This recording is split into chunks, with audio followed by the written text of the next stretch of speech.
Hey everyone, how you doing? Everybody hear me okay? Yes. Awesome, excellent. So, hello, welcome to Brookline Booksmith for this very special event featuring, you guessed it, TJ Klune. Hello. And Sara Farizan, here to talk about TJ's new book.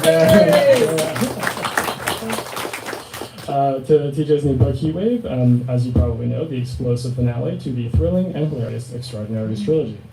My name is Adam. I'm a bookseller here at Brookline Booksmith.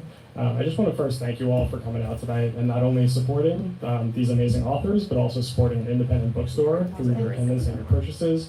We've been in Coolidge Corner for 60 years as of last year, and that's because of the patronage and the support of folks like yourselves. So really, from the bottom of our hearts, thank you so much for coming out and supporting us. So just a couple of nuts and bolts things before we get to the fun part of the event. Please keep your phones on silent throughout the event. I will do so when I get back to the desk because I left mine back there. If you can do that, that'd be great. If you want to pick up a copy of TJ's book that you ordered, you can also do that back at the desk. If you want to buy one, you can do that. Buy 2 or 3, whatever you want. And there will be a Q&A at the end of the event, so definitely have some questions ready. And then once the event is over, I'm going to call people up by row for the signing. So if you want to stay and get your book signed, just stay seated when the event is over. If you don't want to get your book signed, then you can leave. Go ahead. But first, I want to thank Sara Farizan for being here with us to moderate tonight's event. Sara is a writer, avid culture vulture, and ardent basketball fan who was born and lives near Boston. The award-winning author of If You Could Be Mine and Here to Stay. She has an MFA from Lesley University and a BA in Film and Media Studies from American University. So thank you so much for joining us tonight, Sara.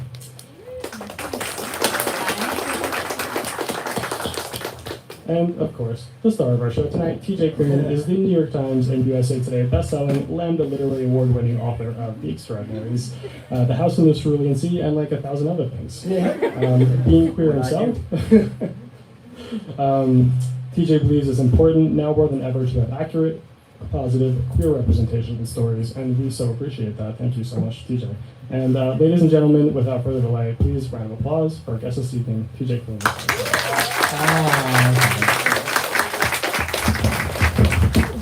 Hey everybody. Hey TJ. Hey. Hi guys, thanks for coming out. It's nice to see all of your faces. It's nice that we are celebrating heat wave during an actual heat wave. This is the heat wave that we can get behind and support. It is, and it's all part of the gay agenda. But thank you. I'm the L in the LGBTQIA plus spectrum. I'm not very good at it these days. It's been a very long quarantine, but safety first. So TJ, we're here to talk about Heat Wave, which is the end of a trilogy, which is incredible. And going into it, did you know how the books were gonna go, or as the years and time went on, they changed? Yeah, I wrote. Y'all hear me okay? Yeah. Okay, I wrote The Extraordinaries back in 2017, just because I wanted to do something a little bit different that I'd done before. If you had read my books before House in the Cerulean Sea, you'll know that I kind of jumped around and did a whole bunch of different things. And with The Extraordinaries, I wanted to tell a story for kids like me. At 15, 16 years old, never ever got to see a queer kid with ADHD be the hero of their own story. I never got to see that, and it was so frustrating. So as I was, thinking about what I wanted to do with my career, what changes I wanted to make, I thought about that again, and then I thought, well, I could do that now. I have the position, the power to be able to do that now. So I did, and I wrote Nick as a love letter to neurodiverse queer kids everywhere, because I wanted him to be able to give voice to those of us who've never been able to see ourselves in books before. And I did not, it was always planned as a trilogy, but I did not necessarily know where it was going to go for some of the bigger events, I should say. There were some smaller things that I had picked out that I wanted to keep in, but as an idea for how things change. So if you've read Flashfire, the second book in the series, we'll talk about The Extraordinaries and Flashfire, and we'll try to keep Heatwave as spoiler-free as possible. But if you read Flashfire, you know that there is a 2-paragraph scene in Flashfire where after a battle between Nick and Seth and Smoke and Ice, they're interviewing a man who's eating a burrito. He's a good guy. He's not giving any name, really. He's just eating his burrito. He's cool. And he says, yeah, no skin on my back. The superheroes do what they do and just messed up my burrito is all. And my editor put a note in the manuscript during edit saying, I love him so much. And so I thought of this woman, her name is Allie Fisher, she's my editor. She has given so much to me. She is the reason that you all have House in the Cerulean Sea and Under the Whispering Door in the Extraordinary series. She's the reason that these books were brought out into the world. So I made the entire character of Burrito Jerry in Heatwave for her. So that just shows how different, how things don't normally go planned, because Burrito Jerry, if you've read Heatwave, he has a really big role in that book. And had she not put that one note in the previous book, I would not have written that. So it's just one of those things, how those things change as the writing process goes. How many, I know Heatwave just came out, but how many of you have read it already? Okay. Good. And how many of you have read The Extraordinaries and Flashfire? Wow. And how many of you are like, I'm just going to read all three all at once? There you go. All right. Good. And how many of you are like, I heard it's air conditioned down there. I'm just gonna... That one guy. All right. That's great. Speaking of superheroes growing up, did you have favorite superheroes in the comics? Yeah, Wolverine made me gay. So I have to set the scene. Okay, so you guys, here's something you're going to have to know Take that about me. mic out. I have to, I'm going to stay around and do stuff. I can't sit the whole time. Okay, so imagine being 11 years old and you are like hormonal as hell and you have no idea why, but there's a boy and you think, oh my God, do I feel something for that boy? I don't know, what does that mean? And then X-Men #1 comes out. There's a scene in X-Men #1 that changed my sexuality forever. And it's a scene when this short, hairy, little, bossy bottom man named Wolverine bursts through a desk and points his claws right at Professor Xavier's head. And the adamantium stops with an inch from his head. And I was like, oh my God. That's your stars? And that is how comic books changed that part of my life. But I have to tell you that comics, imagine being a queer kid in rural Oregon in the 90s. Imagine being 12, 13 years old and you're living in a place called Roseburg, which is the meth capital of Oregon. And so you're not out, obviously, because you're 12, 13, 14, 15, and you're living in a rural area in the 90s, and you would get your, the adventures. And you would get a chapter or something like that. Let's be frank, that's what would happen. And of course, at that point, I had also undiagnosed ADHD, which is just a bundle of fun. And then I found comic books. I found comic books that when you are a queer kid and you can't tell anyone you feel othered, you feel like you can't relate to your peers. And if they find out this part about you, there will be no way that they can relate to you in any way, shape, or form. And when I saw comics, I was like, these are people who are othered. These are people who have to hide their identity because if people found out who they were and what they are, then that could be the end of their life. Granted, they had superpowers, and I was just a kid decked out in full corduroy and braces and those transition lenses that from the 90s though, so they were that big and they never really transitioned, so they were always semi-dark no matter where I was. And so that was who I was. I was this big queer nerd who couldn't tell people that I was that. And so I got to see in comics people like Wolverine and Beast and Cyclops and Jean Grey and Professor X, and all of them do the things that I wish I could do. And instead of being able to figure out how to have superpowers, I just became a writer instead. Which is a superpower itself. Yeah. I feel like X-Men is a big thing for queer comic fans, myself included. X-Men 92, the animated series was a big deal. Yep. Did you have a favorite other than Wolverine? Like Beast, I loved. Gambit, I loved. It would have to be the Raging Cajun himself, Remy LeBeau. Gambit. Yes, absolutely. And I'm sorry, I have to say this out loud. I am so thankful that Channing Tatum never got to make a Gambit movie, because that would have just been bad. No offense, he's cute and he can dance, but he's We'll not see. Gambit. Maybe one day. I ask because before I talk to people, I want to thank them for coming to the Boston area and to talk with us, because I know and we're going to talk about like tour life in a minute, Sure. but I wanted to give you this gift. It's not Gambit, but it's Storm, and you can pin it on your. Yes. 98. You can pin that Thank you on so whatever. much. I also have this ornament. It's Batman and Superman making out. Man. Thank you. That is so cool. In case you don't know, from The Extraordinaries, Nick Bell, the main character, makes the very valid point. Instead of, why is it called Super Bat when it could just be called Man? A missed opportunity I there. know, for yeah. real. But yeah, so I imagine, the world's gone through a lot of tough times these past few years. But now you're able to engage with readers that you haven't been able to since the time of sort of this like success that has, happened. What's it been like getting to be on the road and engage with readers? Yeah, so look, as I'm sure you guys all know, that sitting on a Zoom thing sucks ass. I hate it so much. But, okay, so you guys are the reason I do what I do. You guys, the support I get from my readers is just absolutely ridiculous, and I am grateful, and I will be eternally grateful for the rest of my life for you guys doing this. And look, there's something different about getting to actually see people face to face and talk to them books face to face, because there's just something missing when we have to be online and trapped in our homes and not do any of this stuff. And this is actually the first full tour that I've done ever, because right when House and Cerulean Sea came out, March 17th, 2020. And if you know what happened that week, so, while everybody's screaming and going around trying to buy toilet paper, I was like, hey, do you want to read a book about the Antichrist and kindness?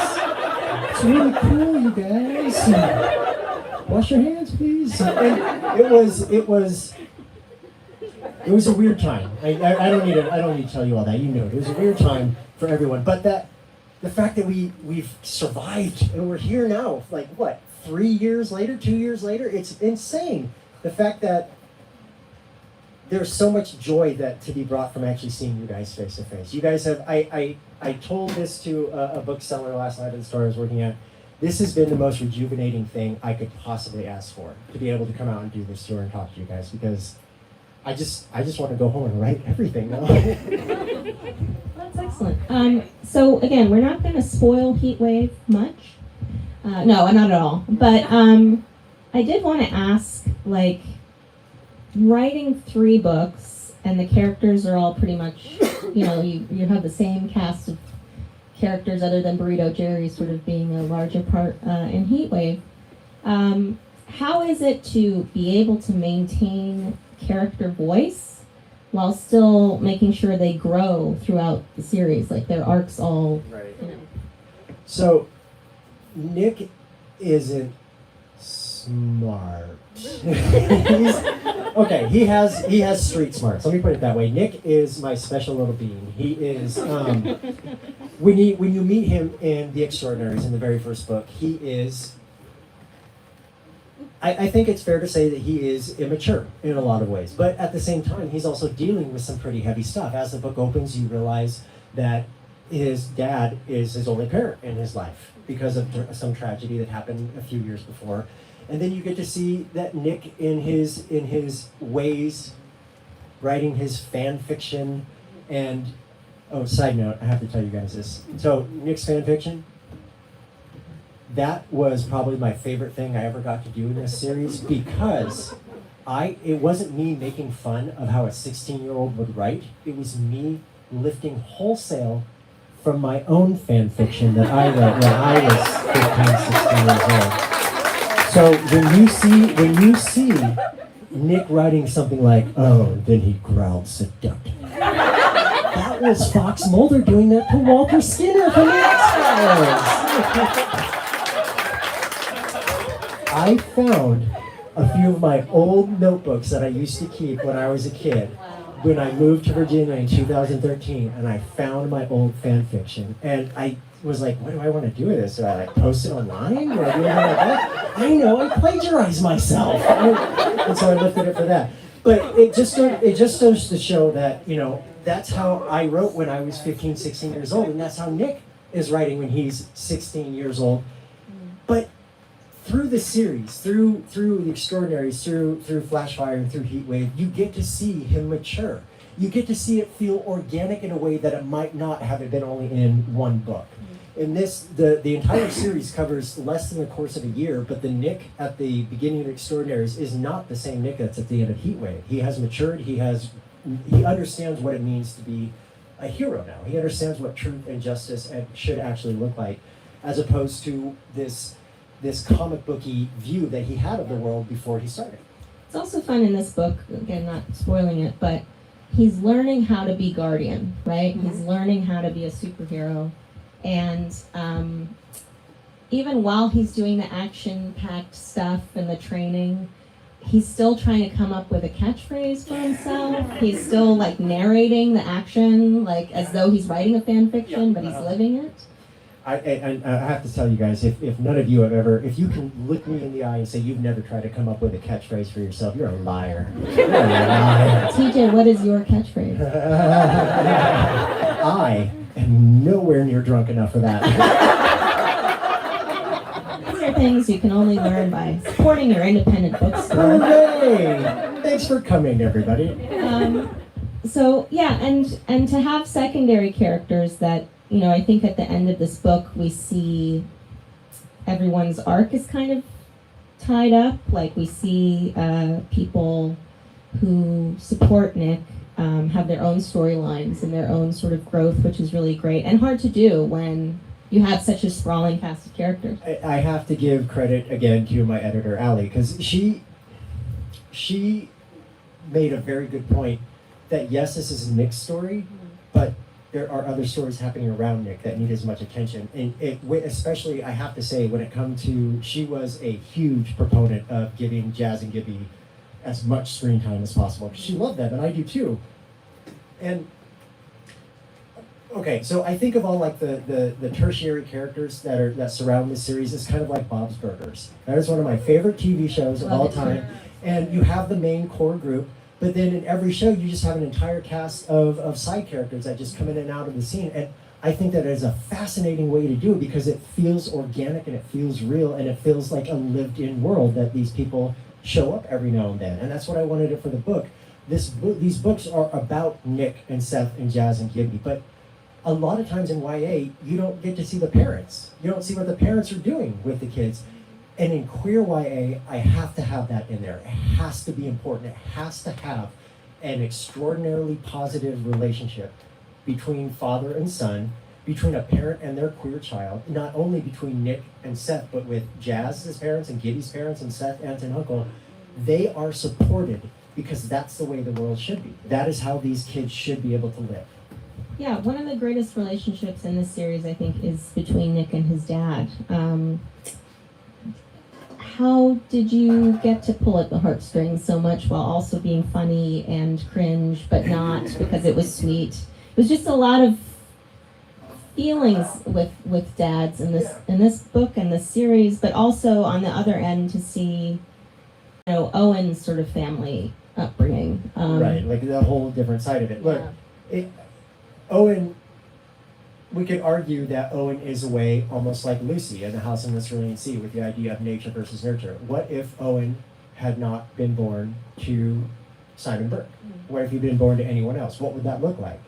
And the father relationship particularly between Nick and Aaron, is just as important as the romantic relationship between Nick and Seth. And the reason for that, I won't speak for everyone, But a lot of times, and a lot of times in my experience with people I've talked to, queer boys have a tendency to want to idolize their father.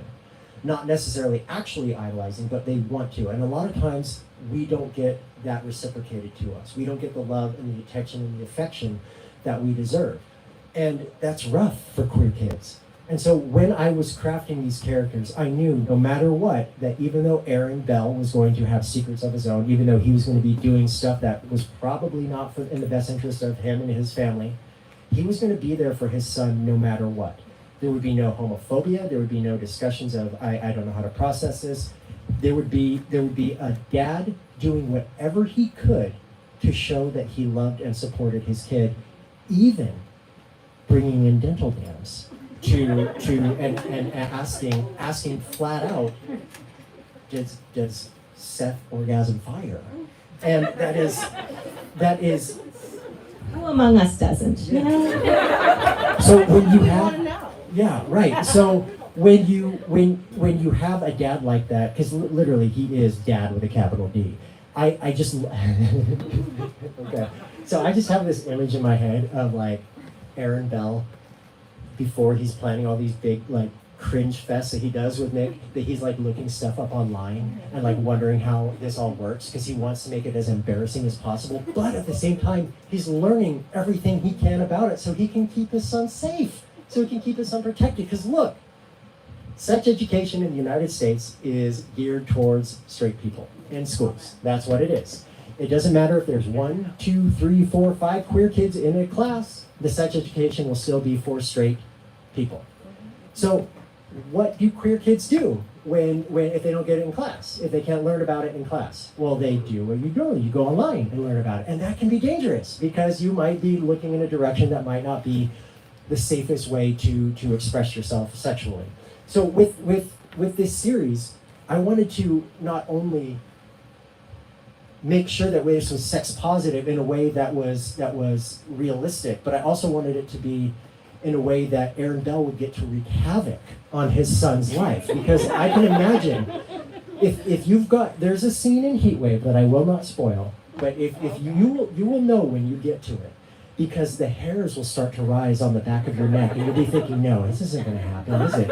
It is. What's going to happen in that book is going to happen because that scene, the scene I'm thinking of specifically, I do not make myself laugh when I write. I don't get high on my own supply.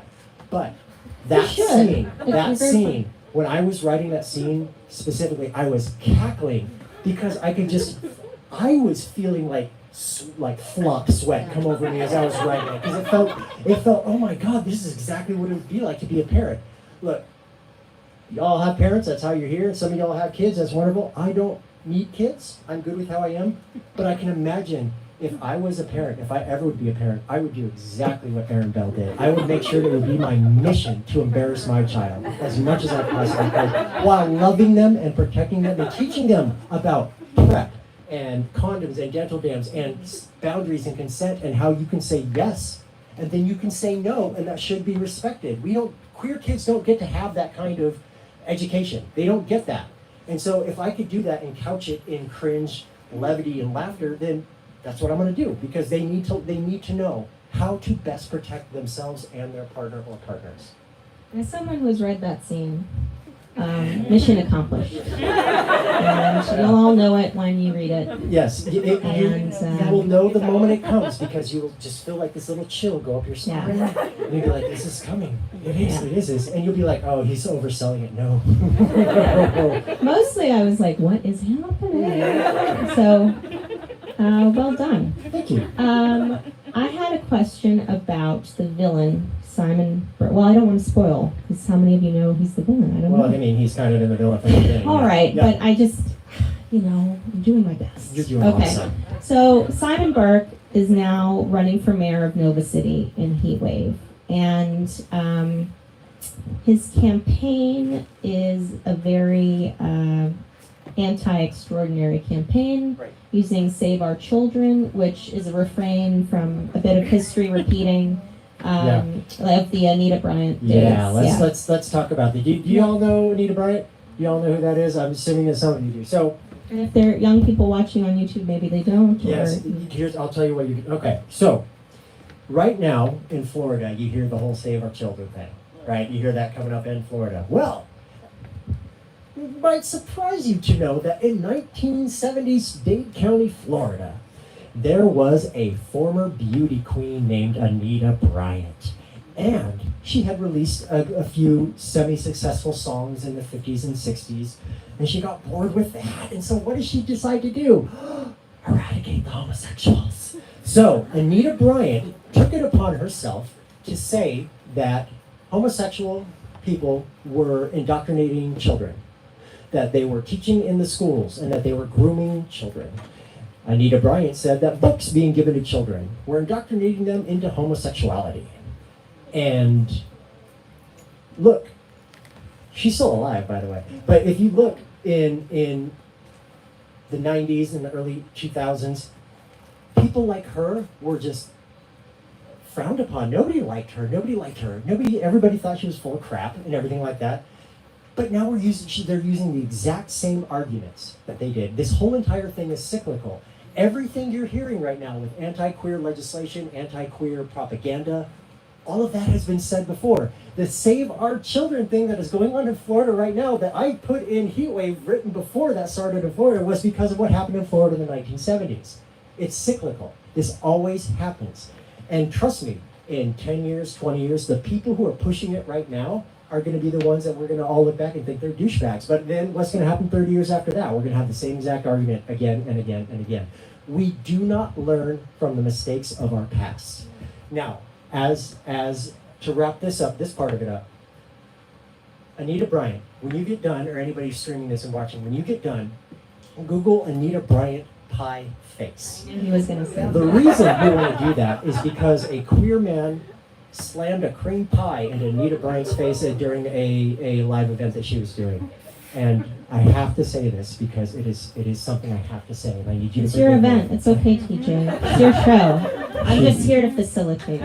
She got her just desserts. Did you all hear that? She got her just desserts.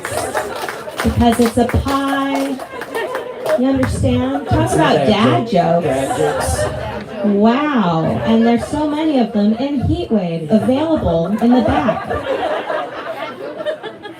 This is wonderful. By TJ Klune. By TJ Klune, who am I? TJ, Yes. Batman has the Batmobile. Yeah. Wonder Woman has the invisible jet. Nick has a lift, like on the app, you get a lift, and shows the lift that shows up is a windowless van with a drawing on it. No, it's a sexy mural. Yes, a sexy mural. Thank you. So that's the transportation of the lighthouse crew, and Yeah. Absolutely. If you had a windowless van, Mm-hmm. what mural would you want on that van? You can all think about it. If any of us had a windowless van, what would you paint on the side of it? Think about it. Take a moment. TJ's going to think about it.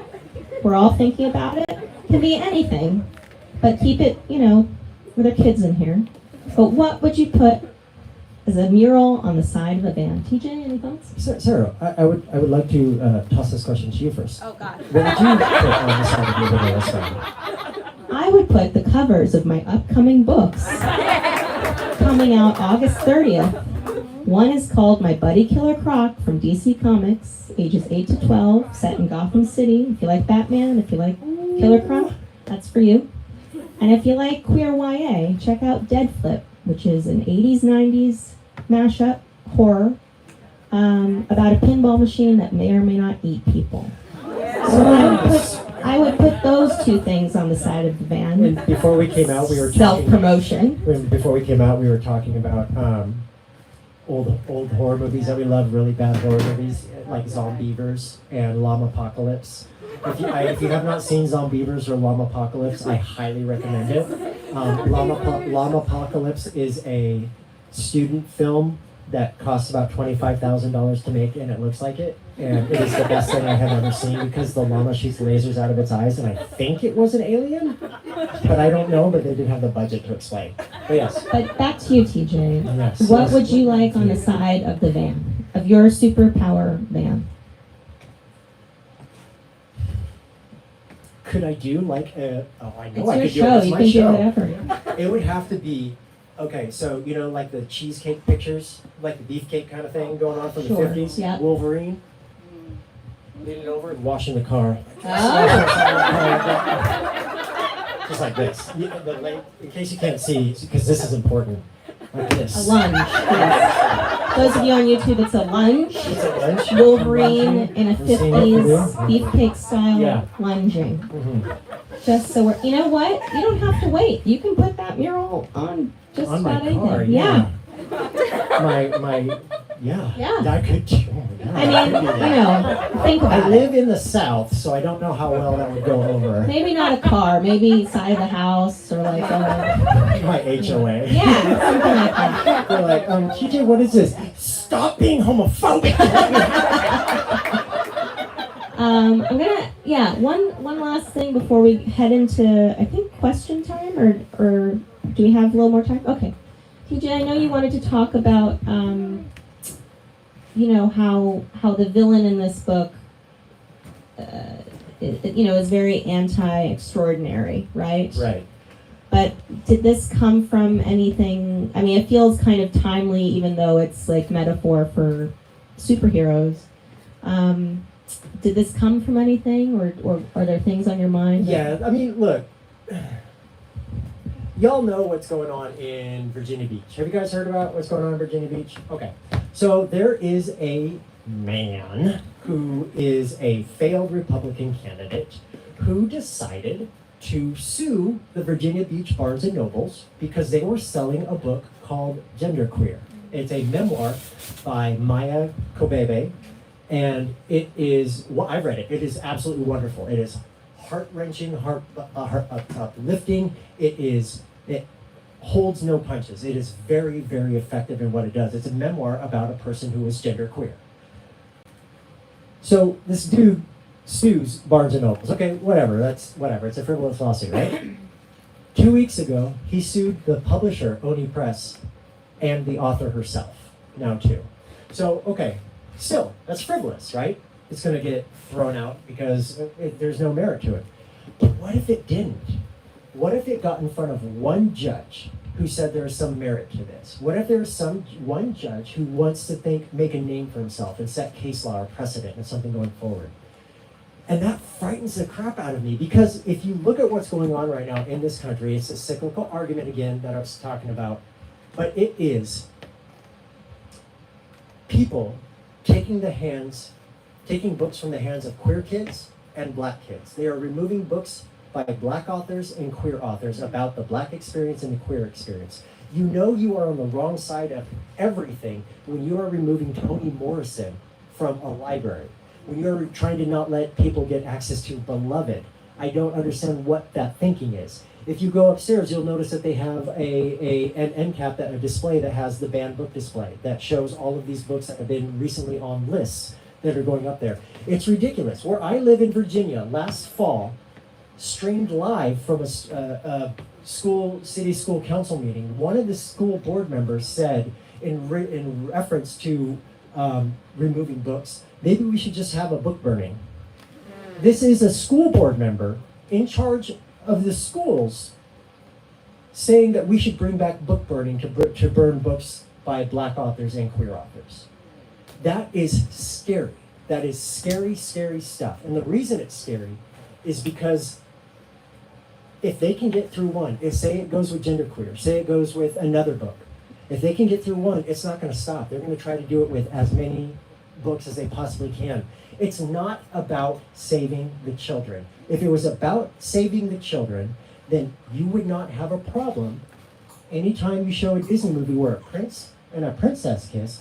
But if you have a problem where a prince and a prince kiss, it's not about saving the children, you're just homophobic. And that's how it is. And I don't think people are getting that difference very much. These are people who are just blatant homophobes.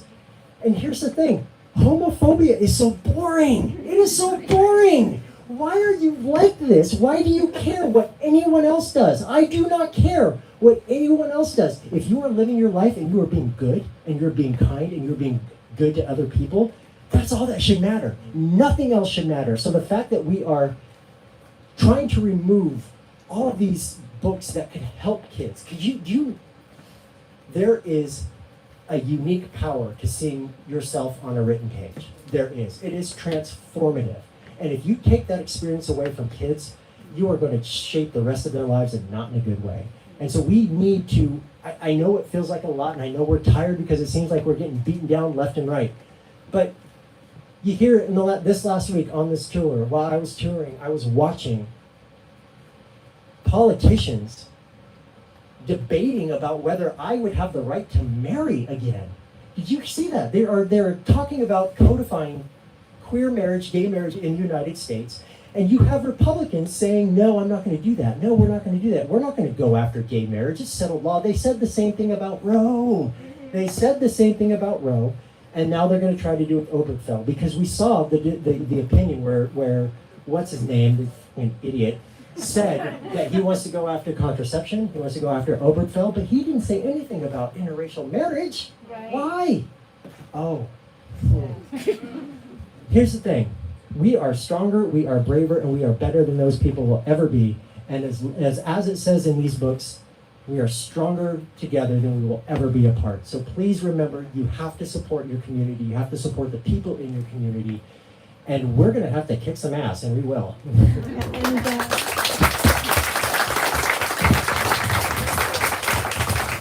I know it doesn't seem like much, and I know everything's very discouraging, but please vote. Please make sure your friends and family are registered to vote. Local elections, midterm elections, run for school boards, do things that, I know we're in Massachusetts, but even still, there are pockets that, and speaking of book burning, comic books used to get burned back in the 50s, so it's all... Oh yeah, all these same arguments happen over and over and over again. And I mean, showing why voting matters, I don't know if you guys saw what happened in Maryland. The Republican candidate for governor in Maryland is like some big QAnon nutbag. So what, these are people that I don't know what to do with them, shun them. Well, how about some audience questions? Yes, Adam, do you want to take a microphone too? Okay, great. Adam's going to come with the microphone. We see you, we love you, we're glad you're here. This young person right here in the black shirt, yes. Why do you have so many cringy moments in the books? For YouTube, why do you have, TJ, so many cringy moments in the books? Because when I write, I don't, like I said before, I don't make myself laugh and I don't make myself cry when I'm writing my stuff. The only time that I get that kind of satisfaction is when I get to a part that I know is going to make you guys cry. Because, as we said, I'm an emotional vampire, and that's what makes me happy. No, the reason the cringe stuff is in there is because, let's face it, life is cringe. It's how it is. We have to go. You have the ups and the downs and the kind of stuff that goes along with it. It just so happens in these books, there's a little bit more than that than normal. I'm cringing right now. Yes, the gentleman in the maroon, or person in the maroon, I'm sorry. I shouldn't gender at it. Come on, what am I doing? It's okay. I'm sorry. No worries. Go ahead. I'm curious, you talked a lot about how you didn't see yourself represented in books. I'm curious what the first book you read that you did see yourself in the pages was. Oh, it's not a good one. Well, it is a good one, but it's sad. It's why I want to write happy, positive queer representation. It was The Front Runner by Patricia L. Warren. If you don't know what that book is, it was written by a straight white woman in the 70s. It was groundbreaking, but it was also reviled by people. No, we don't want to read this book, because it was featuring a 40-year-old, a queer man in his 40s named Harlan, and the relationship that he has he's a coach, and the relationship he has with one of his runners named Billy. And the book follows their love story, and it is very just of the earth. These are salt of the earth people. This is who they are. And I was enthralled by this because this was pre-AIDS, so there was no worry about anybody getting ill, getting sick, or anything like that. And it was just this very beautiful love story. It was gorgeous. But like the time, Billy gets to the Olympics, and the ending of the book is he's assassinated. That's the end of the book. There are 2 sequels that came out that follow the characters as they grow up and the aftermath of that. And I remember I was actually able to make friends with Patricia Nell Warren before she passed. Unfortunately, she passed a few years ago. And I told her that how that was the first time I read and saw myself in a book, and she said, "I am so sorry," because that's not what she wanted. I'm not going to speak for her because she's no longer here to speak. But what I can tell you is that book, while I wish I could have read it in a different mindset, was still transformational for me, because even though, yes, it ended the way it did, you still got to see a loving, beautiful relationship between two people, and the people around them were okay. Everybody was fine with it. Their friend group, everybody was okay with it. And it was beautiful. But it was just the idea of how we see in TV and movies, of the idea of bury your days. That's just how it is. And that's why I won't do that. I will never do that in any book that I write. I will never do that to a queer character. If I have a queer character in my book and they are the characters that I'm writing about, and I want them to be happy, they will get their happy ending, no matter what. I just enjoy in all your work, like, there are happily ever afters and everything is very hopeful. Even if it doesn't all tie up nicely, it's all very hopeful, which is especially important for young people literature. Any other questions? Yes, up front. Adam, all the way up here, I know. Getting the steps in, it's okay. Have you ever thought about writing a queer horror book? Yeah, TJ. Ooh, The question is, has TJ ever thought about writing a queer horror book? So, horror is my favorite genre in all the world. Horror is something that I've read since I was 11 years old, and for some reason got handed The Stand by Stephen King and read that, and probably was changed irrevocably as an 11-year-old. But if you were of age in the 70s and 80s and 90s, chances were you read a Stephen King book at some point during those years. Yes, I want to, one day. I do want to, but I hold the genre of horror as something so sacrosanct that I kind of worry about, like, putting my own mark on it, like, what if it didn't work out? But I want to write a queer haunted house story so bad, so bad, and you have no idea. And I have this whole thing plotted out that I haven't written. It's just one of those daydream things. But then, of course, my publisher Tor was like, "Hey TJ, we just started a new horror imprint called Nightfire. You should write for it." And I Let it rip. Why not? See, horror would be the one place that I don't know if I would necessarily guarantee happy endings, because I like horror. Some of my favorite horror is the horror that ends and you're like, "Ooh, that ended bad." Like, I think one of the best horror novels ever written is Pet Sematary by Stephen King. If you know that book, you know there's not one good feeling at all. And the ending is one of the darkest endings you could possibly imagine. And when I read that, I was like, "Yes! Give me more! Let no one be happy!" I stopped when the cat came back. And I thought, nope, don't want to do that. No. See where that's But thank you for that. That was a very good question to ask. Yes, the person in the back in the maroon shirt.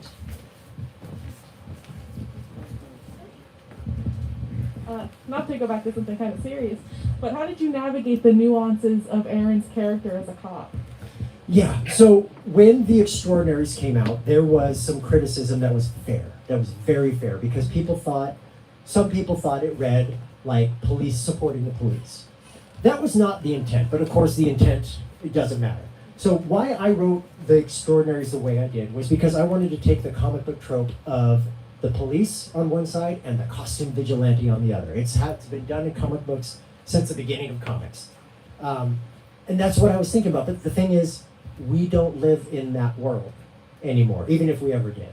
And it was an interesting opportunity for me, because I got to, in real time, because when The Extraordinaries came out, I was in the middle of writing Flashfire, the sequel. So in real time, I was able to respond to feedback and craft the story in a way that wasn't giving into a mob mentality, but was something that should have been done in the beginning, and something I should have done from the very start, because that's what aligns with my beliefs. But when you're not thinking of that kind of thing, it shows that you still have biases. It shows that you still have blinders on that you have to dismantle. And I think that I'm going to be doing that every day for the rest of my life. And I wanted to do it right with Aaron, and with the idea of policing and police brutality. So I made the decision to have him go a different direction than he would have gone in the had the book had nothing blown up about that. And I'm glad it did, because I think the story is so much stronger for it. I think it's better for it, and it's more truthful for it, and it shows that paying attention to everything. I know it feels like a lot. I know it feels like we're getting things from all different directions, but these things are all so important, and I have to do what I have to do to ensure that my responsibility to my story is done correctly. And so I'm so happy I was given the opportunity to make those changes in the sequels. Any other questions? Yes, gentleman, or person right next to, sorry. In white shirt. You're so good at this. What would you say are the like books or people or like pieces of media that inspired your sense of humor? Oh. Yeah, why are you funny, TJ? Okay, so this is probably gonna. Oh my God, I'm gonna We hide. already know about X-Files fan I know. so there's no secrets anymore. You guys. So I have to tell you something, and I don't want you to judge me for this, okay? Wait, do you all promise you're not going to judge TJ? Never. You promise? I see you raising your hand. That's not. It's kind of funny though. One of my favorite movies of all time is Napoleon Dynamite. Oh. I have a Vote for Pedro t-shirt, and I wear it unironically. I enjoy absurd humor, obviously. I mean, but if you want to know some of my favorite, I mean, it's going to be. So, Mitch Hedberg. I don't know if you know who he is. Yeah. Mitch Hedberg was a comedian. He was one of the funniest comedians because everything he did was just a non sequitur. It was just a sentence, just a completely random sentence, and it was the funniest thing in the world. And he had his own demons. And he's gone too soon, but I love the way he feels, because he wasn't telling a story in any way, shape, or form, but everything still felt connected. The absurdity felt connected, and then you have authors like Douglas Adams, Terry Pratchett, Terry Pratchett, man.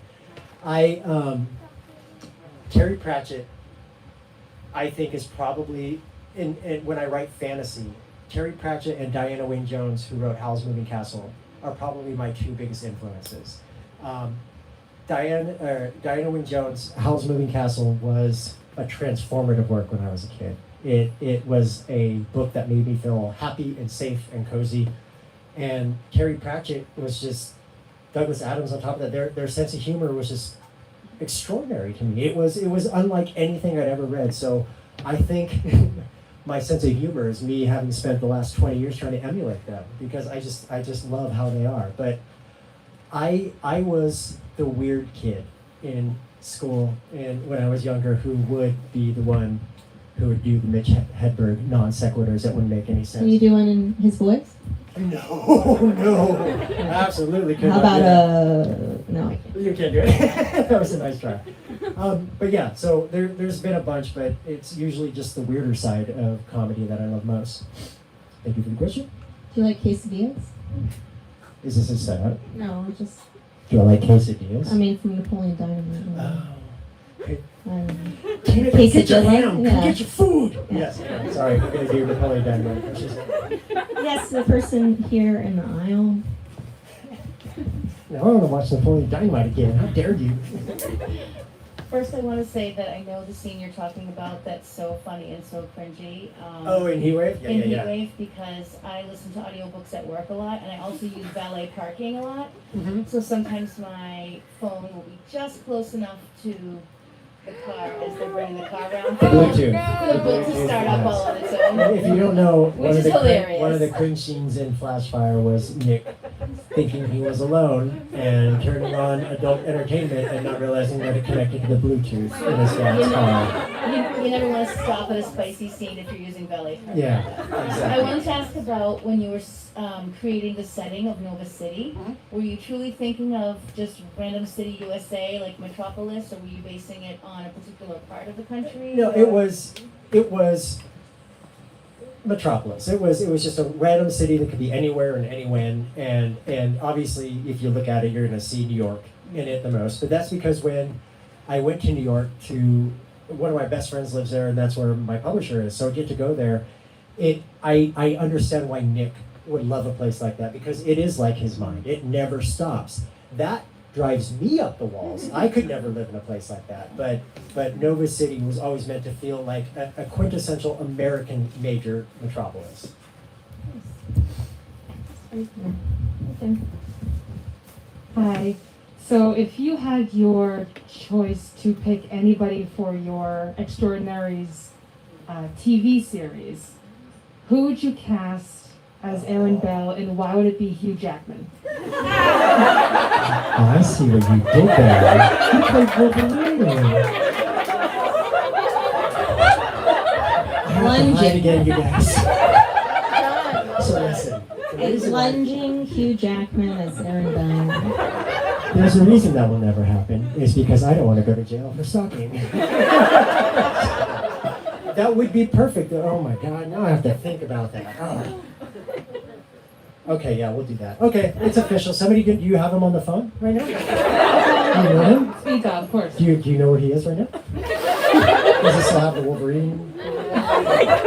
I'm sure if we asked, he'd put the T-shirt on. I mean, Oh, hooray! I think we have time for 2 more quick questions, so right here. Hello. Hi. Bear with me. I am an English teacher. It's Yay! gonna be long. Okay. So you've talked at past events and on your blog about why you have characters, especially love interests, that are related to the sun or light or fire. And I'm wondering, what remains true for those characters with each new book, and what new things do you bring to those characters each time? With the Extraordinary series? I mean, we have Arthur, we have Seth, we have Zach, and Under the Front Door.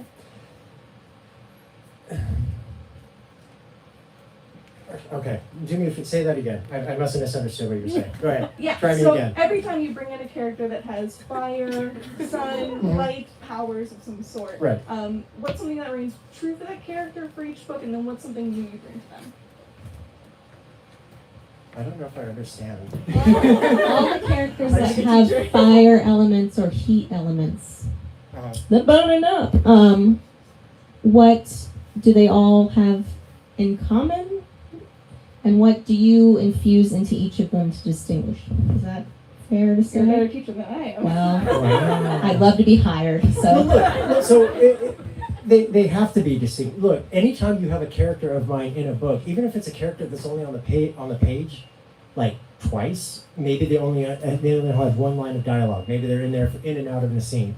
I still want them to feel real. I still want them to feel like no matter what you are reading about them, that when you got done with this book, you could call one of these characters up on the phone and talk to them. That's what I want them to feel like for my readers. Because even if it's in the fantastical and it's all these big things are happening around them, I still need them to feel real, because that's how that you'll know that you can connect with them. That's how you know that you can trust these characters.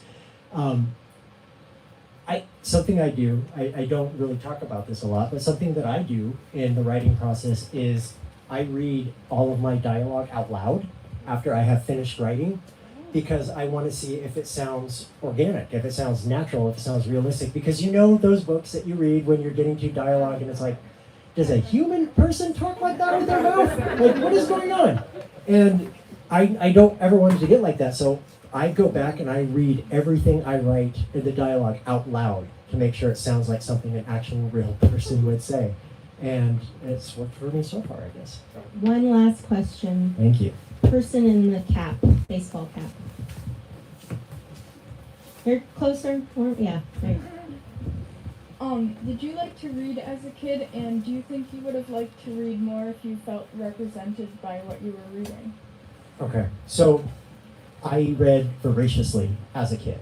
When I was a kid, we were poor, way below the poverty line, and so that could not mean that we could not buy books. We couldn't afford to do anything like that. So what did I do? I went to the Douglas County Library every single day. During the summer, I would go there in the morning, and I would stay there all day until it closed. And then the librarians became like friends. So imagine, this little 10-year-old kid having like this adult lady friend at the library. And I'm like, hey, Jenna, how's it going? Just gonna read some books. And they were the ones that fed my appetite. They were the best enablers anybody could ask for because they understood that I didn't want to just read young adult books at that point. I wanted to read anything and everything I could get my hands on. I read fiction, I read nonfiction, I read stuff that was far above my reading level that I did not understand, but I still read it because I still wanted to know what the power the written word has. Because the written word has so much power. It can make people laugh, it can make them cry, it can lift them up, it can devastate them, it can start religions, wars, and cults. And it's fascinating to me just how much power words have. And the fact that I'm able to do this as my job is just one of the greatest things in the world. But know that I have read since I could. I read almost every single day now. That's something that for any aspiring writers out there, you will want to read as much as you write, because that is how you learn and that is how you grow. So I want to say one last thing, if you don't mind. Yeah. You did. It's your night. You did so Your great. night. You're so wonderful. So I want to finish this with a story for you guys. So imagine, if you will, you get an email from a reader, and this reader is 89 years old, and she has a bone to pick with you. Dear Mr. Klune, I recently read The House in the Cerulean Sea. As a religious woman, I have to take umbrage with your depiction of the Antichrist. While I did end up liking the character, I still do not feel it's correct that you should include a character like that in a book that children could read. The reason being is the Antichrist is evil. She goes on and on in this vein for quite some time. And then she gets to the ending. While I may not have enjoyed the Antichrist, I did not mind the homosexuals. And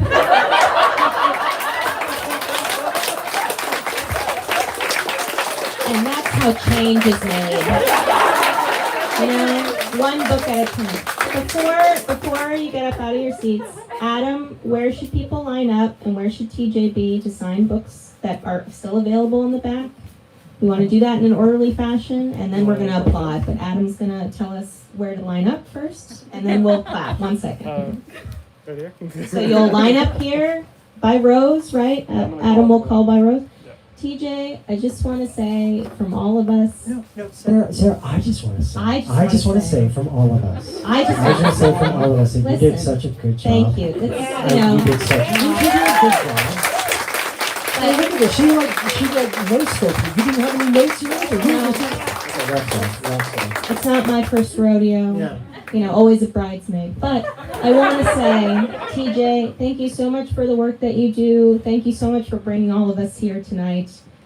It's such a pleasure and treat to be in person and to be in a local indie bookstore that's making it and doing it and having Yes, these events. thank you, Bookmith. And thank you for just your energy, your humor, your books, and giving us escape hatches during a difficult time. So TJ Klune, everybody, give it up.